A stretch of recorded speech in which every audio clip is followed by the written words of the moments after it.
Artinya kesimpulannya wanita Yahudi yang seorang kafir, dia melakukan perbuatan meracun Muhammad itu karena si setan itu. Lah, itu kesimpulan kau. Dalilnya mana? Kan udah ada tadi dalilnya.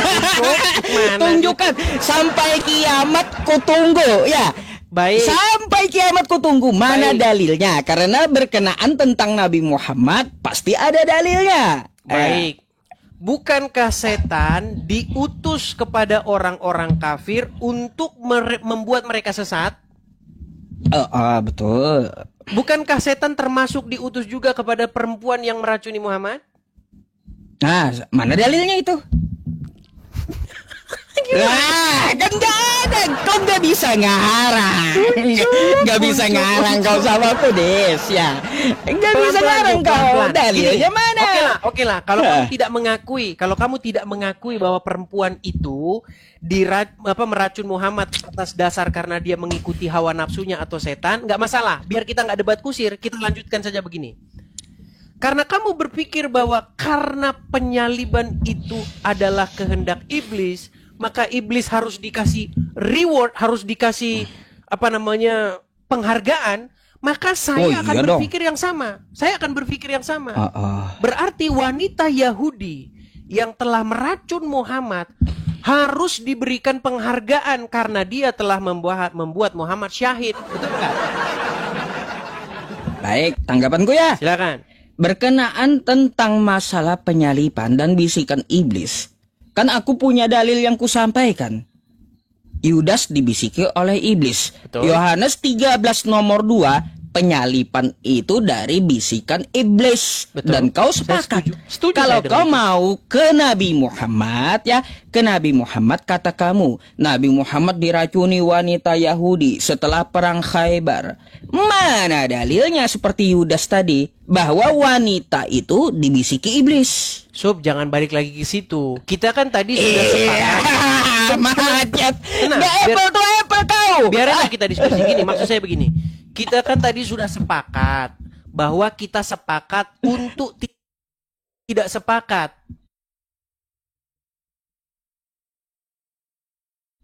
Saya mengatakan bahwa menurut kaidah-kaidah agama Islam, orang yang berbuat jahat adalah karena dia mengikuti hawa nafsunya. Karena dia mengikuti setan, korin yang ada pada dirinya. Jadi berangkat dari situ, maka perempuan yang meracuni Muhammad, maka dia karena mengikuti hawa nafsunya. Dia karena mengikuti setan yang ada di korinnya itu. Nah, maka begini. Maka begini, Sob. Tapi saya tidak membuat kesimpulan yang sama seperti yang kamu simpulkan. Saya tidak pernah mengatakan bahwa wanita itu berjasa dalam membuat Muhammad syahid. Tidak. Nah, seperti itu pula, saya tidak mengatakan bahwa iblis berjasa di dalam kekristenan. Tetapi adalah begini, sekalipun iblis merancangkan hal yang jahat, sekalipun iblis membuat hal yang ingin menggagalkan rencana Tuhan, tetapi Tuhan dapat membalikkan rencana iblis itu menjadi berkat. Seperti itu. Itu dalam iman kekristenan. Baik, nah, sama sepertinya, sebenarnya berkat. sama itu. Sebenarnya sama di dalam iman Islam. Sekalipun perempuan Yahudi berbuat jahat kepada Muhammad, tetap saja yang datang kepada Muhammad itu adalah syahid, syahada. Dia mati di jalan Allah. Itu yang dia imani oleh orang Muslim. Silakan, pertanyaan selanjutnya. Saya belum tanya yang sama kamu loh. Kamu baru nanya sama saya. Silakan. Pertanyaan selanjutnya, aku mau bahas iblis ya. Ada dua hal ya yang kutanyakan tentang masalah iblis tadi. Ya, tanggapanku sedikit aja, Dis ya. Nggak ada dalilnya wanita tersebut dibisiki oleh iblis sebagaimana ya iblis membisiki Yudas, iblis merasuki Yudas. Kan itu ada dalilnya di kitab kau. Makanya kau akui bahwa penyalipan itu dari si jahat, dari iblis. Berarti penyalipan itu bukan penebusan dosa dari Tuhan, tapi penyesatan iblis kepada Kristen. Tuh ya. Jangan ikuti iblis lah kau, Dis ya. Kalau itu. Itu kan kesimpulan dariku. Kau punya kesimpulan, aku pun punya kesimpulan. Ya. Sekarang dalilnya aku kan minta tunjukkan toh. Baik. Mana wanita itu dibisiki oleh iblis. Sampai kiamat belum 2 hari kau kagak akan ketemu itu dalil. Ya. Yang kedua, ketawa aja dia. Yang kedua, ya Adis ya. Yang kedua di 1 Korintus 5 nomor 5. Ini pertanyaanku kedua. Setelah ini kau boleh tanya gitu apapun ya. Di 1 Korintus 5 nomor 5, kau buka aja. Dalam nama Tuhan Yesus, orang itu harus kita serahkan kepada iblis. Lagi-lagi di sini, orang Kristen yang berdosa, ya, itu diserahkan kepada iblis. Sangat berjasa iblis ini kepada orang Kristen. Entah orang Kristen ini mau dijadikan tumbal kah oleh iblis, atau mau dijadikan sop atau kayak gimana gitu oleh iblis. Atau jangan-jangan ya kalian ini memang pengikut iblis gitu, Kristen ini. Coba kau jelaskan kenapa harus kepada. Baik. 1 Korintus berapa? 1 Korintus 5 nomor 5. 1 Korintus 5 ayat 5. Ini berbicara mengenai orang-orang bebal ini, ya. Alah, kapan pula ada ayat di kitab kau? Saya akan bacakan 1 Korintus 5 ayat yang kelima. Sebelum kelima, kita mulai dulu dari ayat yang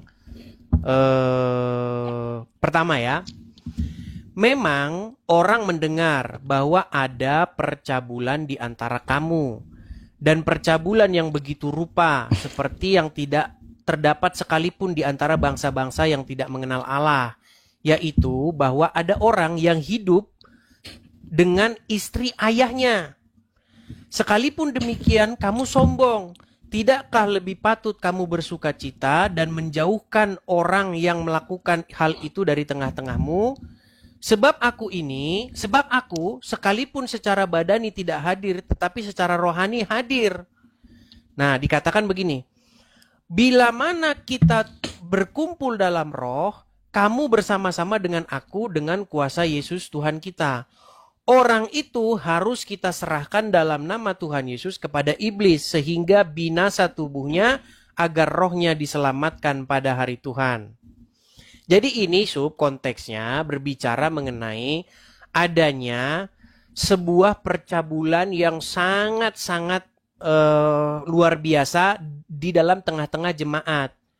Jadi maksudnya di sini supaya orang yang seperti itu diserahkan kepada iblis. Karena apa? Karena mereka dikatakan di sini sudah berdosa, sombong pula.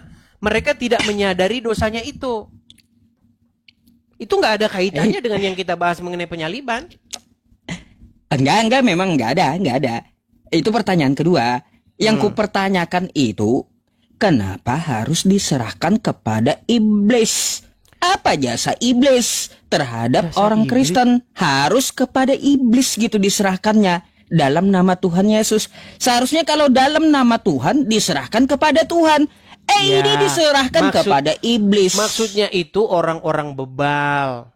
Itu ungkapan seperti itu ada dalam Quran, Sob. Gimana? Kalau saya ungkapkan satu dalam Al-Quran gimana? Enggak apa-apa. Pertanyaannya, kenapa harus kepada iblis? Di dalam Al-Quran ada juga ungkapan seperti itu, Unco. Kau jawab dulu. Kenapa harus diserahkan kepada iblis? Karena dia adalah seorang yang bebal, sudah hidup dalam percabulan, hidup bersama dengan istri ayahnya. Dikatakan loh di sini dikatakan begini. Buat apa? Ada percabulan di antara kamu dan percabulan yang begitu rupa seperti yang tidak terdapat sekalipun di antara bangsa-bangsa yang tidak mengenal Allah, yaitu bahwa ada orang hidup dengan istri ayahnya. Ini kan perbuatan yang sangat-sangat betul-betul biadab. Ya, aku tahu ceritanya, aku tahu. Nah, makanya orang seperti ini, kata Paulus, yang dia bermegah sombong dalam dosanya, sudah pantas dia diserahkan kepada iblis. Pertanyaannya kenapa harus diserahkan kepada iblis? Karena dia bukan kepada Tuhan. Karena dia tidak tahu, tidak sadar akan dosanya. Ya, kalau seperti itu jawabanmu, dia tidak tahu akan dosanya. Iblis itu kan bapaknya dosa. Bapaknya para pendosa, kan kayak gitu. Nah, gini, orang yang berdosa itu kalaunya mau ditebus, itu diserahkan kepada iblis atau kepada Tuhan. Ini bukan berbicara mengenai orang yang baik supaya ditebus, tapi ini orang yang memang tidak mau bertobat. Pertanyaanku, kenapa harus kepada iblis. Apakah Kristen pengikut iblis? Karena dia atau kayak gimana Kristen ini? Ini bukan seorang Kristen. Ini adalah seorang yang hidup dalam percabulan. Dia hidup bersama istri bapaknya. Gimana sih? Oke, Dis, kau mengelak pula ini bukan orang Kristen yang menyebut dalam nama Tuhan Yesus. Itu dalam agama apa? Sebuah jemaat, terima kasih. Dalam sebuah jemaat ada anggota jemaat yang dia itu hidup bersama dengan istri ayahnya, dan itu dikritik keras oleh Paulus. Oh, gini, kamu gak ngerti pertanyaanku berarti. Aku tahu ceritanya, oke? Gak perlu kau ceritakan dosa dalam jemaat, ya. Nah, pertanyaanku, kenapa orang berdosa harus diserahkan kepada iblis? Apakah kalian ini pengikut iblis? Karena itu yang pantas bagi dia. Apakah kalian pengikut iblis? Kenapa tidak diserahkan kepada Tuhan? Kalau diserahkan kepada Tuhan, karena dia pengikut iblis. Berarti Kristen yang berdosa dalam nama Tuhan Yesus bukan diserahkan kepada Tuhan. Ada salah satu dalam nama Tuhan Yesus yang hidup di dalam nama Tuhan Yesus itu agama apa? Agama apa yang nyebut dalam nama Tuhan Yesus? Dalam nama Tuhan Yesus itu adalah orang-orang yang menyerahkan si orang tadi. Iya, agamanya apa yang menyebut dalam nama Tuhan Yesus? Kristen. Adakah Islam menyebut dalam nama Tuhan Yesus? Atau agamanya Buddha atau Hindu? Kristen. Kau sendiri akui. Iya, jadi Kristen yang berdosa diserahkan ke iblis. Yang mengatakan dalam nama Yesus itu orang yang menyerahkan, bukan orang yang diserahkan. Lalu apa yang kau mau bilang di situ? Dalam nama Tuhan Yesus, emangnya Yesus, Tuhan kamu, itu sekongkol dengan iblis gitu? Tidak. Lah terus buat apa ke iblis? Yang sekongkol dengan iblis itu adalah Allah. Lah, kok bantahannya kayak gitu? Itu kitab kau. Kalaunya di Al-Quran kita bahas Quran. Oke, kan kayak gitu. Sekarang kitab boleh kau. Saya mengajukan pertanyaan yang sama. Kamu mengajukan 2 pertanyaan. Iya. Saya mengajukan mau lari dari pertanyaan. Nggak bisa dijawab Edis juga. Iya, masalah tidak bisa dijawab. Itu kan perspektif musuh. Kita nggak bisa memaksakan. Nanti kita debat kusir. Hindarilah debat-debat kusir yang tidak berujung. Setuju? Ya sudah ya. Kalau kamu seperti itu, ya aku pun punya kesimpulan. Kau tidak bisa menjawab hal tersebut. Buat apa diserahkan kepada iblis? Kita kesimpulan masing-masing. Biarlah penonton yang menilai. Oke. Ya itu aja sih ya. Kita debat kusir. Baik, nggak apa-apa. Kesimpulannya ya karena diserahkan kepada iblis, Kristen pengikut iblis. Gitu aja sih. Baik. Silakan kau mau tanya apa? Baik, saya akan mengajukan pertanyaan yang sama, Sub, dengan pertanyaan kamu kepada saya. Baik, pertama-tama seputar penyaliban. Isu ini saya lihat sebenarnya ini asalnya dari Donditan, kemudian ke Zuma, kemudian ke kamu. Masalah penyaliban, kemudian Yesus berjasa. Oke? Nah, memang sangat memprihatinkan ketika ada orang Kristen yang mengatakan bahwa penyaliban itu adalah rencana Bapa di sorga. Nah itu makanya yang saya bilang orang Kristen yang begini. Iya. Sepakatku tuh. Iya, saya nggak mau gini. Maksud saya begini. Penyaliban itu keinginan daripada si jahat. Apa keinginan Bapa? Keinginan Bapa di surga itu apa? Keinginan Bapa di surga adalah supaya Yesus menghadapi penyaliban itu. Supaya Yesus tidak lari dari penyaliban itu seperti Nabi Isa yang lari tunggang langgang dari penyaliban.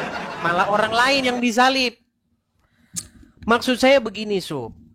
Ketika Yesus taat sampai mati, sekalipun mati disalibkan, maka itulah jalan bagi Bapa di surga untuk membenarkan Yesus. Karena dia taat sampai mati. Oke, sekarang saya kasih contoh. Saya kasih contoh dalam agama Islam. Begini, Sob. Ketika Muhammad syahid, apa yang diberikan Allah kepada Muhammad menurut agama Islam? Waduh. Ketika Nabi Muhammad syahid, apa yang diberikan Allah kepada Nabi Muhammad dan umat Islam. Ya, orang yang syahid akan hidup di sisi Allah, Dis. Nah, makanya saya bilang, sekalipun orang merencanakan hal yang jahat kepada Muhammad dengan cara meracun Muhammad, tetapi tetap saja Allah membuat rencana jahat itu menjadi jalan kebaikan. Betul atau tidak? Gak salah. Oke, Aku minta dalil dulu sekarang saya samamu. tanya. Oke, Karena sekarang gini, saya Dis. tanya. Kenapa aku Sedikit. minta dalil samamu? Kita tadi kan kamu udah, sekarang gantian saya. Boleh? Iya, gini. Dari pertanyaanmu sedikit-sedikit, ya aku jawab. Kenapa aku selalu Benar. minta dalil?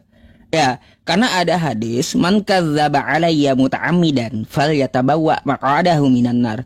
Ya, barang siapa yang berdusta atas namaku, kata Nabi Muhammad, siap-siaplah orang seperti kau tempatnya di neraka. Makanya tentang Nabi Muhammad, ya kalau kau menuduhkan wanita tersebut ya meracuni Nabi Muhammad itu adalah dari godaan iblis atau setan, mana dalilnya? Oke, sebelum kita membahas itu begini. Oke. Apakah tindakan meracun Muhammad itu tindakan yang baik atau tindakan yang jahat? Tindakan yang jahat. Tindakan yang pasti. jahat. Yang jahat itu datang dari setan atau datang dari Allah? Dari hawa nafsunya. Ya, berhawa nafsu itu bisikan setan apa bisikan Allah?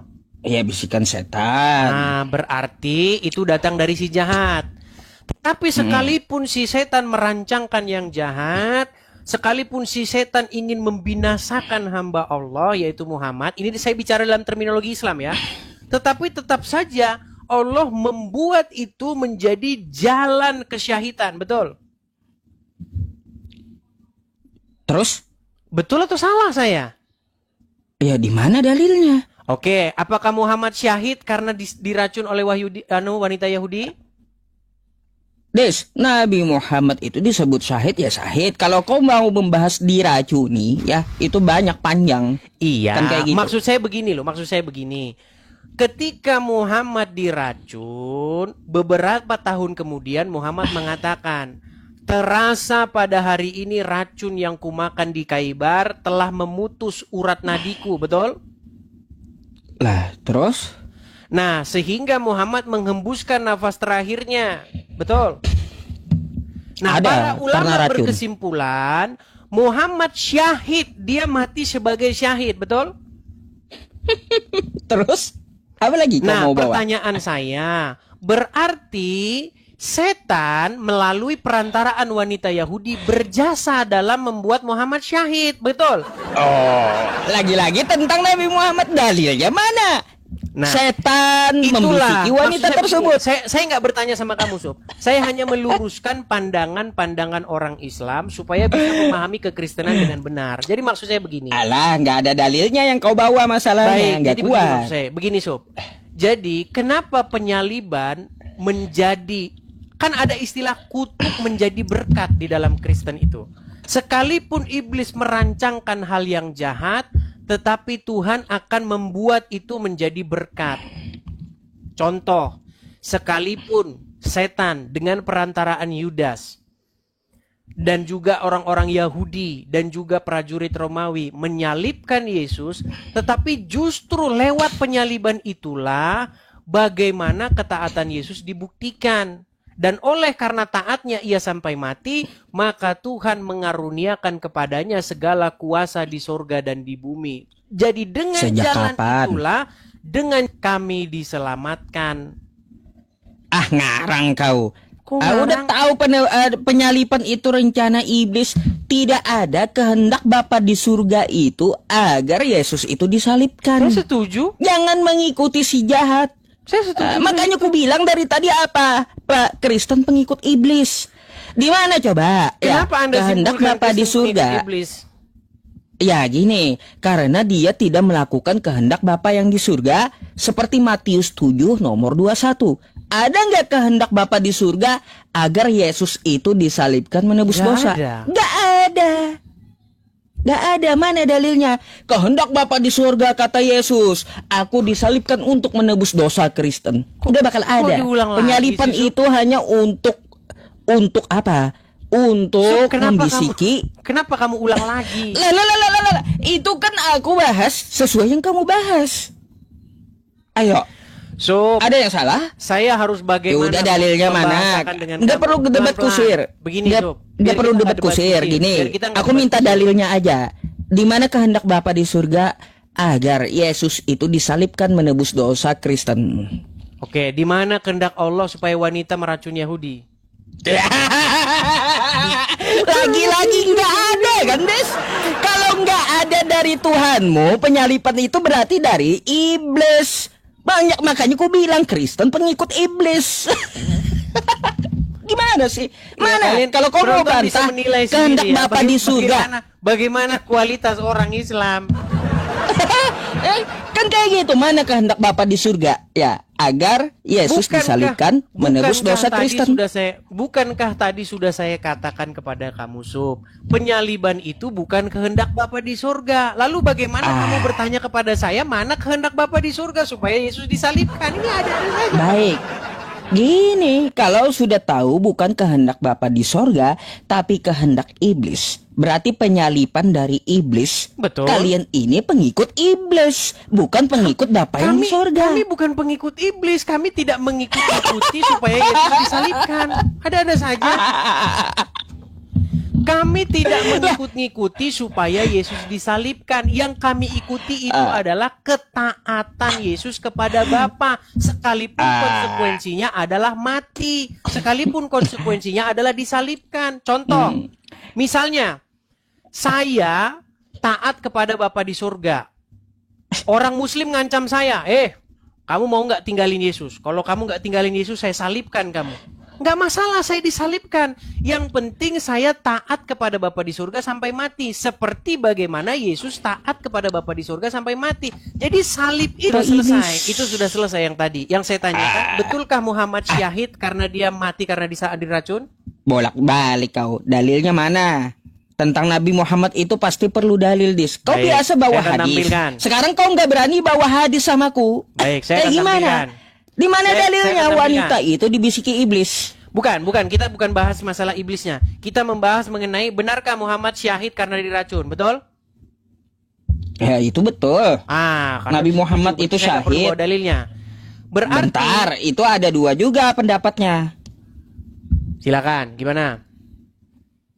Pendapat pertama, Nabi, ada ulama berpendapat, racun dari Khaybar, efeknya itu ketika beliau wafat. Tapi wafatnya beliau bukan karena racun, tapi sebelum Nabi Muhammad itu wafat, beliau udah sakit lama. Jadi wafatnya karena penyakit, bukan karena racun. Yang kedua, pendapat dari ilmu kedokteran, racun itu paling lama efeknya 1 minggu. Kagak ada racun itu efeknya sampai 4 tahun. Itu menurut ilmu kedokteran. Memang aku akui Nabi Muhammad itu ada mengeluh. Ada mengeluh sebelum beliau wafat, racun di Khaybar terasa, kan kayak gitu. Terasa efeknya sampai beliau mau wafat. Tapi bukan berarti Nabi Muhammad itu beliau meninggal karena racun. Tapi memang sudah umurnya, berdasarkan ketetapan Allah, semua manusia pasti akan mati. Kullu nafsil dha'iqatul maut. Gitu. Sudah? Bukan karena racun, memang karena umurnya udah habis. Sudah? Dah? Baik. Jadi begini maksud saya, Sub. Penyebab orang mati karena apa? Itu adalah keterangan dari orang tersebut. Saya heran kenapa malah ulama yang menyimpulkan sebab kematian Muhammad. Dengarkan. Muhammad sendiri mengatakan dia itu karena racun. Perhatikan ya. Nabi Muhammad pun mereka bunuh. Diundang. Sebentar, saya Sakit Rasulullah SAW semakin parah. Lalu kemudian kata Nabi kepada Aisyah. Apa kata dia? Ya Aisyah, wahai Aisyah, ma'azalu ajidu alam at-ta'am. Terasa di dalam sakitnya makanan yang kumakan waktu di Khaybar. Ini dalil bahwa dia mati diracun. Jadi Abdul Somad pun sudah mengakui bahwa karena pengakuan Muhammad sendiri kepada Aisyah, wahai Aisyah, sekarang sudah tiba ajalku. terasa racun yang kumakan di Khaybar itu telah memutus urat nadiku. Jadi menurut Muhammad dia meninggal karena diracun oleh perempuan Yahudi di Khaybar. Kok malah ulama yang mengatakan karena usia? Berarti Muhammad menurut ulama sedang ngigau. Baik, Des. Jadi apa yang dibawakan oleh Ustadz Abdul Somad tadi yang kau tunjukkan kepadaku itu riwayat Ibnu Mas'ud. Aku pun tahu ya. Ini adalah hadis ya. Meskipun tidak ada hadis dari Ibnu Mas'ud, Nabi Muhammad itu tetap akan wafat. Karena menurut Allah Subhanahu wa taala berfirman dalam Quran, kullu nafsin dha'iqatul maut. Semua pasti mati gitu. Mau diracun atau kagak, semuanya pasti mati. Ya, penyebab kematiannya? Ya sudah, penyebab itu ketentuan, karena bukan racun, ketetapan. Ketetapan. Nah, ketentuannya seperti apa? Ada yang karena sakit, ada karena dibunuh, ada karena kecelakaan. Kalau kita lihat dari Nabi Muhammad ya, Nabi Muhammad mengeluh seperti itu akan bertentangan dengan ilmu pengetahuan kedokteran. Berarti Muhammad salah ketika mengatakan. Jadi aku lebih mengikuti apa yang dikatakan Al-Quran. Semua orang pasti mati. Dan semua nabi itu pasti akan wafat.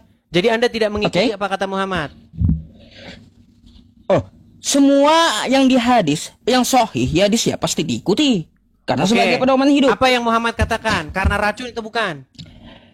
Des, Nabi Muhammad itu beliau wafat di... Bentar, aku jawab. Nabi Muhammad itu wafat diracun atau kagak ya? Itu nggak masalah bagi umat Islam. Pengakuan Muhammad sendiri dia meninggal karena apa?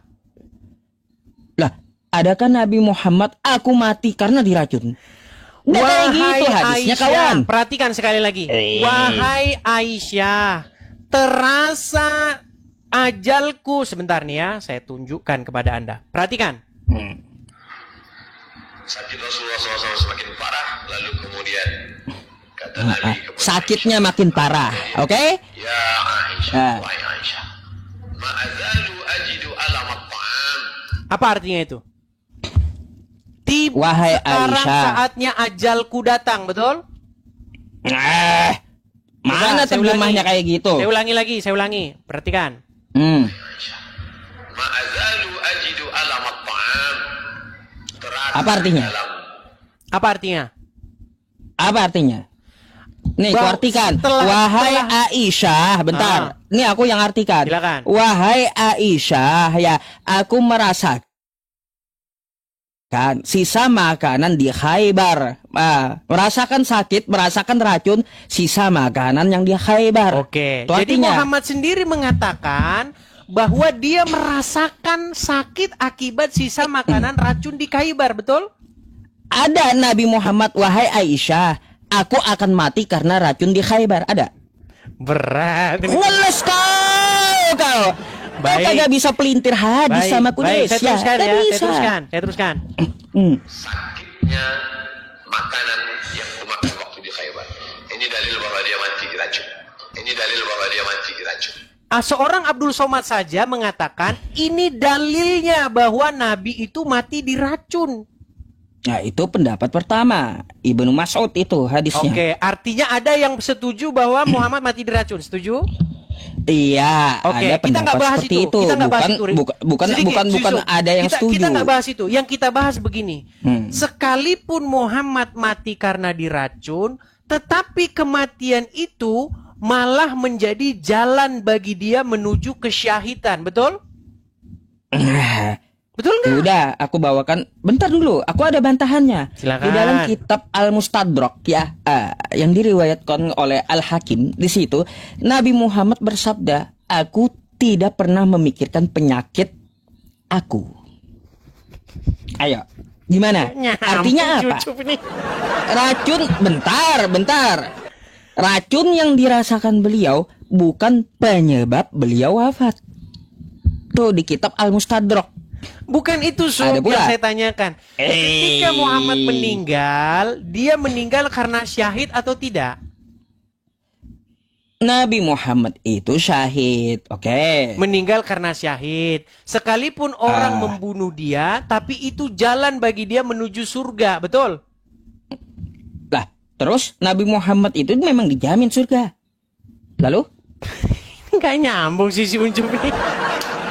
Enggak, masalahnya kamu mau ke sana kemari pelintir hadis. Bukan. Enggak ada Nabi Muhammad itu.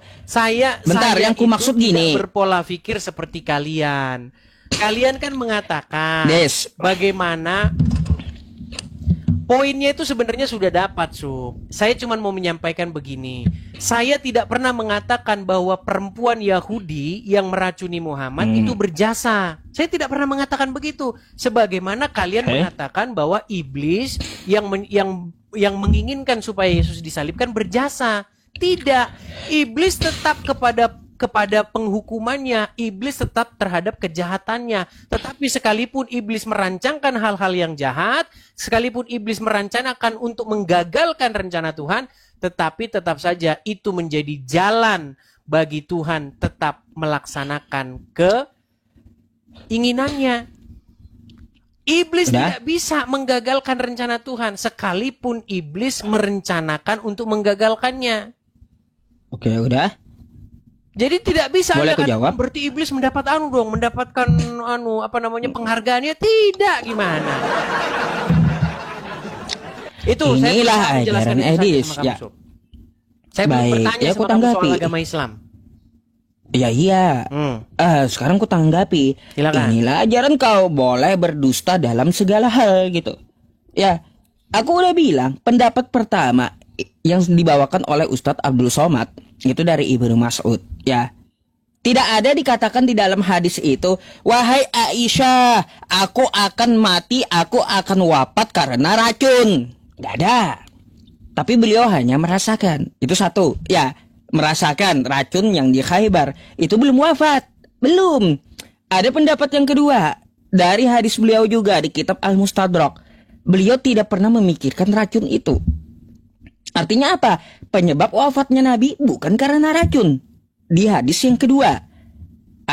Jadi itu tidak bisa dijadikan dasar wafatnya Nabi Muhammad atas racun yang di Khaybar. Gak bisa. Jadi dasarnya Nabi Muhammad itu wafat karena memang ketetapan dari Allah, kullu nafsin dha'iqatul maut, bukan karena racun Khaybar. Jangan kau pelintar-pelintir hadisku. Gak bakal bisa kau pelintar-pelintir samaku. Saya tanggapi lagi. Nah, itu aja. Baik. Kalau saya hanya mengutip pendapat-pendapat ulama-ulama besar yang diakui di Indonesia ya, Abdul Somad, Khalid Basalamah, Firanda dan lain-lain. Apakah semuanya sepakat? Perhatikan, Sob. Perhatikan. Ternyata wanita Yahudi ditaruh racun di kambing tersebut. Sehingga Nabi pun makan kambing tersebut. Kemudian tiba-tiba kambing itu berbicara, ini masmumah, sungguhnya aku beracun. Akhirnya Nabi mengatakan para sahabat itu berhenti.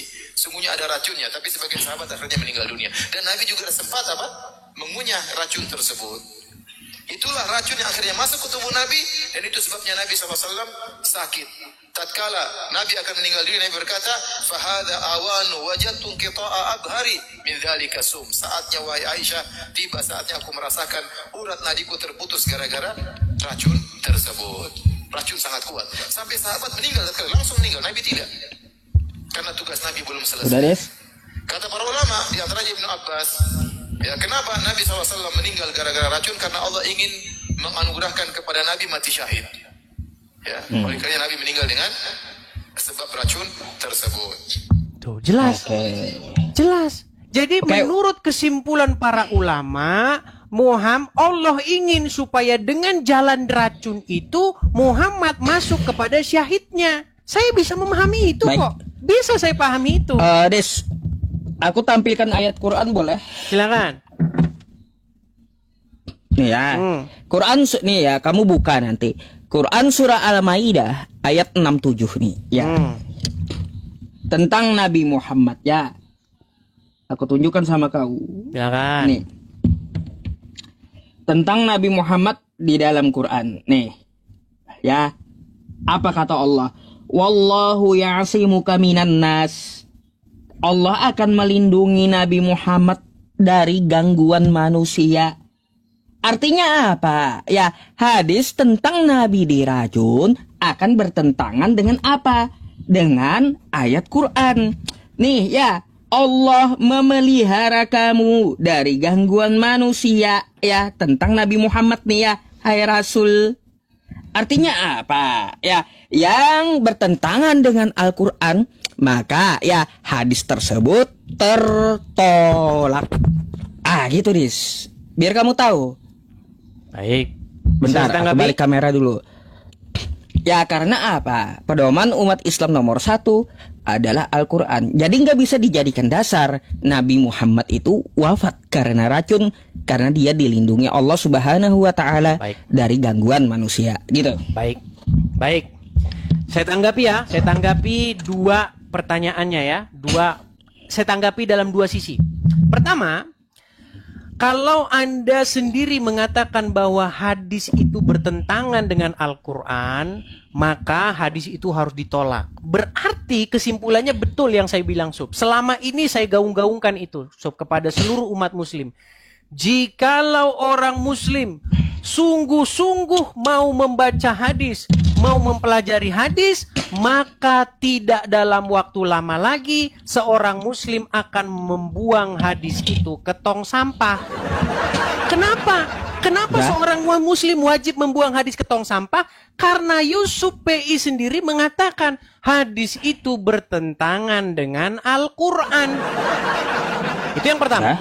Kemudian yang kedua, itu jika hadis itu tidak benar ya. Kalau hadis itu tidak benar, salah. Kalau hadis itu benar, makin salah. Bayangin, posisi umat muslim tuh kejepit, maju kena, mundur kena. Persis seperti judul Warkop DKI. Perhatikan. Di dalam Quran, surat Al-Haqqah, ayat yang keempat. Saya balikan dulu kamera saya, Sob, biar enak kita bacanya. Perhatikan. Al-Haqqah. Andainya dia, maksudnya Muhammad, mengadakan sebagian perkataan atas nama kami, niscaya benar-benar kami pegang dia pada tangan kanannya.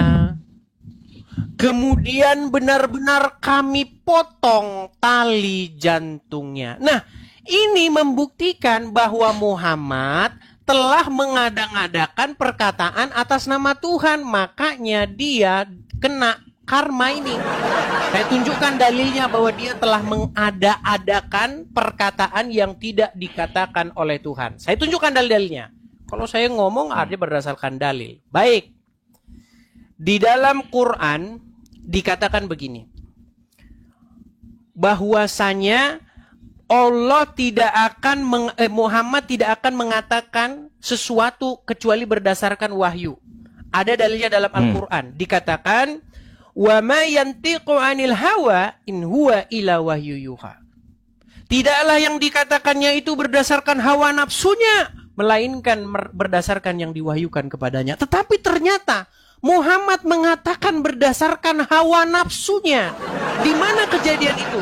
Kejadian itu terjadi berulang-ulang dan terus-menerus. Pertama, suatu waktu Nabi Muhammad SAW, kayak ustadz saya sekarang ya, lewat di suatu kebun kurma di Madinah. Pada waktu itu Muhammad melihat orang-orang sedang mengawinkan pohon kurma. Maksudnya menyerbuk benang sari dan putik. Dikawinkan benang sari dan putik.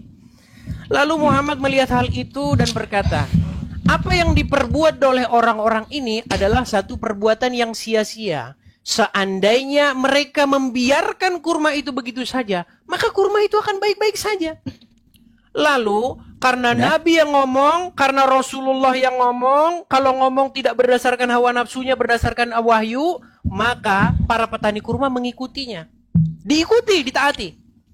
Singkat cerita, beberapa lama kemudian datanglah lagi Rasulullah ke sana. Dilihat, wahai para petani, ada apa dengan pohon kurma kalian ini? Lalu para petani berkata, wahai Rasulullah, bukankah engkau berkata begini dan begitu? Yang kami lakukan itu perbuatan sia-sia. Lalu Muhammad dalam tanda kutip ngeles dengan kata-kata, itu adalah pendapat pribadi. Nah Ini salah satu dasarnya. Karena Muhammad mengatakan sesuatu bukan berdasarkan apa yang diwahyukan, tapi dia mengatakan apa yang berdasarkan hawa nafsunya. Makanya hadis tadi mengenai dia dikatakan sesungguhnya racun yang kumakan di Khaybar telah memotong urat nadiku tepat yang dikatakan oleh Al-Quran telah kena kepada Muhammad. Silakan. Baik. Ya. Sekali lagi, ya aku harus katakan samamu, Disya, inilah ajaranmu. Boleh berdusta dalam segala hal. Kutanggapi dulu, ya, ayat Al-Quran yang kau bawa. Quran surah Al-Haqqah, ayat 44. Andai ini Nabi Muhammad itu ya menyeleweng tentang wahyu yang disampaikan, pada saat itu juga Nabi Muhammad akan mati. Contoh. Ketika dia terima wahyu pertama, dia sampaikan nyeleweng atau tidak? Tidak, ya. Andai dia menyeleweng menyampaikan wahyu yang pertama, pada saat itu juga akan mati. Bukan berarti dia mati karena racun. Itu yang pertama, ya. Jadi saat di dalam gua itu, andai dia menyampaikan wahyu yang bertentangan dari yang dia terima, pada saat itu juga di dalam gua dia akan mati. Bukan karena racun. Itu maksud Al-Haqqah 44. Pada saat itu juga. Yang kedua, Disya, lalu kau bawa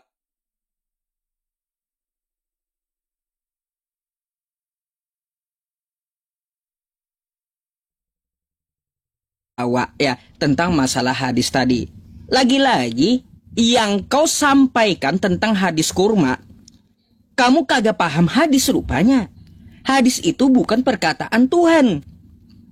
Bukan, hadis itu adalah perkataan perbuatan dari Nabi Muhammad dan persetujuan. Gak ada dikatakan orang bertanya kepada Nabi Muhammad, firman Tuhan datang. Jadi kurma itu harus dikawinkan. Gak ada kayak gitu firman Tuhan. Itu memang pendapat dari Nabi Muhammad. Siapa suruh juga Des ya. Nabi Muhammad itu bukan tukang kebun. Beliau Nabi, utusan Tuhan. Ya, bukan tukang kebun. Lalu tiba-tiba orang yang berkebun nanya kepada yang tukang kebun. Ya jelas salah lah pendapatnya. Kau sakit gigi, nanya obatnya kepada tukang bakso. Nyambung kagak? Jadi kalaunya tukang bakso ya bilang obatnya itu A atau B. Lalu obatnya salah, yang memberikan obat atau yang menanya kepada tukang bakso yang salah? Jelaslah yang nanya kepada tukang bakso. Sakit gigi nanya ke tukang bakso. Kalau sakit gigi itu nanya ke dokter gigi, bukan ke tukang bakso. Begitu pula orang yang berkebun nanya kepada Rasulullah, utusan Tuhan yang bukan seorang pekebun. Lalu kalau beliau berpendapat salah, yang salah siapa? Nabinya atau tukang kebunnya? Siapa suruh nanya kepada bukan tukang kebun? Gitu mikir gitu. Ya, dah itu aja jawabanku. Gampang kali ku jawab. Itu anak SD juga bisa jawab. Saya jawab? Gitu. Saya jawab? Baik, saya jawab ya. Ini memang nih. Baik. Ayo, mana? Ayo coba. Inilah yang saya bilang teman-teman. Maka memang sesungguhnya umat muslim itu sudah diprank oleh Nabi Muhammad, Sob. Kenapa saya katakan diprank? Begini. Jelas-jelas Muhammad itu bukan seorang tukang kebun. Dia tidak ngerti masalah perkebunan. Lalu kenapa dia membuka mulutnya untuk mengatakan sesuatu yang tidak dia ketahui? Makanya saya katakan Muhammad didapati berkali-kali melanggar Al-Quran. Apa dikatakan di dalam Al-Quran? Dikatakan, janganlah kamu mengatakan sesuatu yang kamu tidak memiliki pengetahuan tentangnya. Sebab apa yang keluar dari mulutmu akan dimintakan pertanggungjawabannya. Betul? Nah, lalu bagaimana mungkin Muhammad mengatakan sesuatu yang dia tidak memiliki pengetahuan tentangnya? Tidak pernah ada dalam riwayat tersebut, Sob. Tidak pernah ada dalam riwayat tersebut petani kurma nanya. Nggak pernah. Bahkan Muhammad sendiri setelah sampai di kebun itu, dia bilang, apa yang diperbuat